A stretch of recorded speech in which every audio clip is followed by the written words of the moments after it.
नमस्कार, आप देख रहे हैं स्टार सूचना और मैं हूं आपके साथ मानवी ठाकुर। शुरुआत करते हैं आज की खास खबरों से। मुजफ्फरपुर पहुंचे सूबे के समाज कल्याण मंत्री मदन सहनी ने कहा कि महागठबंधन अटूट है। जदयू की भाजपा के एनडीए गठबंधन में जाने की बात अफवाह है। भाजपा बेवजह एनडीए में आने की बात को हवा दे रही है। कर्पूरी जयंती समारोह की तैयारी को लेकर राजकीय अतिथिशाला में जदयू कार्यकर्ता संघ बैठक की। मंत्री ने कहा कि लोकसभा को लेकर इस माह के अंत तक सीट शेयरिंग का काम पूरा हो जाएगा। बताया कि जदयू अपनी जीती हुई सभी 16 सीट पर लड़ेगी। इंडिया गठबंधन में एकजुटता अभी कायम है। बिहार की सभी 40 लोकसभा सीट जीतेंगी। जदयू आरजेडी की कोई तोड़ नहीं सकता। बीजेपी जोरों पर आउट होंगे। मदन सहनी ने कहा, सबसे बीजेपी जेडीयू से अलग हुई है, वो कमजोर पड़ रही है। जदयू के साथ लाने के लिए बीजेपी का शीर्ष नेतृत्व बेचैन है, लेकिन वैसा कुछ हो नहीं सकता। सीएम नीतीश कुमार ने जो फैसला कर लिया है उसके साथ जेडीयू कार्यकर्ता व बिहार की जनता एकजुट है। राम मंदिर पर मंत्री मदन सहनी ने कहा, राम सभी के हैं, किसी पार्टी के नहीं। हम लोग विरोधी नहीं है। बीजेपी और रामचंद्र जी का दूर दूर तक कोई नाता नहीं है। कोई दम नहीं है, और दम होता तो वो इतना लालायित नहीं होते।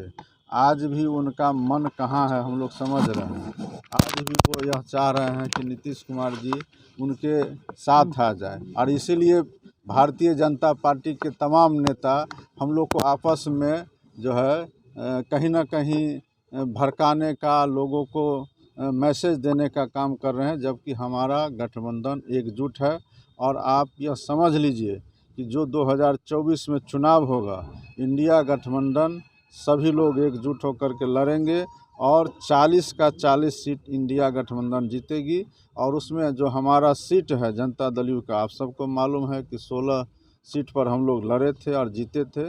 वह 16 सीट हम लोग जीतेंगे और 40 का 40 जीतेंगे। एक भी खाता भारतीय जनता पार्टी बिहार के अंदर में नहीं हम लोग खोने देंगे, और यही उनका दर्द भी है। भारतीय जनता पार्टी को भी पता है कि एक भी सीट उनको बिहार में कम से कम नहीं मिलने जा रहा है। बीजेपी राम मंदिर का उद्घाटन कर रही है, कितना प्रभाव पड़ेगा चुनाव में? देखिए, राम मंदिर का उद्घाटन हो रहा है, ये तो सब देश के लोग जान रहे हैं, बिहार के लोग भी जान रहे हैं, हम लोग भी जान रहे हैं। हम सभी लोगों का आस्था अपने अपने धर्म में है, और भगवान रामचंद्र जी सबके हैं और किसी पार्टी के नहीं हैं। एक तो यह समझना चाहिए, और हम लोग इसके विरोधी नहीं है।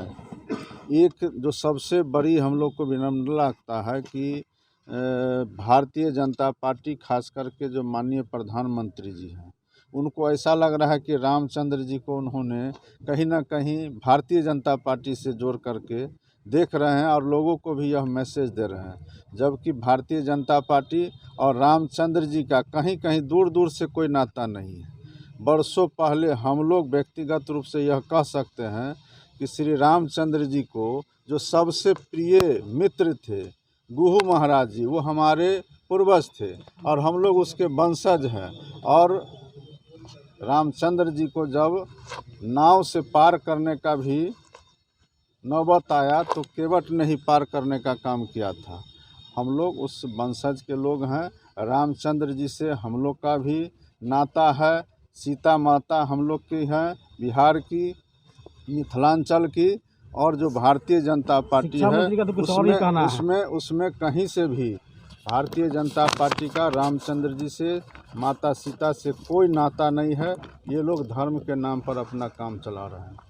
शिक्षा मंत्री तो कुछ और ही कह रहे हैं। उनका जो कहना है वो जाने, जो हमको कहना है हमने कहा है कि हम लोग भारत के हैं और भारत धर्मनिरपेक्ष देश है।